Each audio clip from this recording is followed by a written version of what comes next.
بدن کو بہت سی بیماریاں لاحق ہوتی ہیں، ان بیماریوں کا علاج کرنا ہے، اس کے لیے طب کا علم ہے، وہ اللہ تعالیٰ نے اور انسان کو بہت کچھ دے رکھا ہوا ہے۔ وہ سب کچھ کے لیے پیغمبر نہیں آئے، پیغمبر آئے ہیں ہمیں پیوریفائی کرنے کے لیے، پاکیزہ بنانے کے لیے، اور انفرادی زندگی کو بھی، اجتماعی زندگی کو بھی۔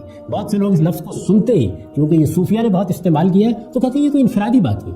نہیں، میں ایک انسان ہوں، انسان کی حیثیت سے میں فرد ہوں، انسان کی حیثیت سے میں گھر کا باپ ہوں، میں ماں ہوں، میرے رشتے ہیں، میں مسجد میں جاتا ہوں، میں کسی منڈی میں جاتا ہوں، میں کاروبار کرتا ہوں، میں سیاست میں جاتا ہوں۔ یہ میری پوری زندگی ہے جس کو سامنے رکھ کر تزکیہ مطلوب ہے۔ ٹھیک، یعنی یہ کوئی کسی خانقاہ میں بیٹھنے کی دعوت نہیں ہے، بلکہ میری زندگی، میرا وجود، وہ جہاں جہاں متعلق ہوگا، جس جس دائرے میں جائے گا، ہر جگہ پر اللہ تعالیٰ فرمائیں گے یہاں پاکیزگی اختیار کرنی ہے۔ سیاست میں پاکیزگی، معیشت میں پاکیزگی، معاشرت میں پاکیزگی۔ اس پاکیزگی کے لیے میری رہنمائی کی ہے اللہ تعالیٰ نے شریعت کی صورت میں، جہاں مجھے فیصلے کرنے میں مشکل پیش آ سکتی ہے، رہنمائی فرمائی ہے۔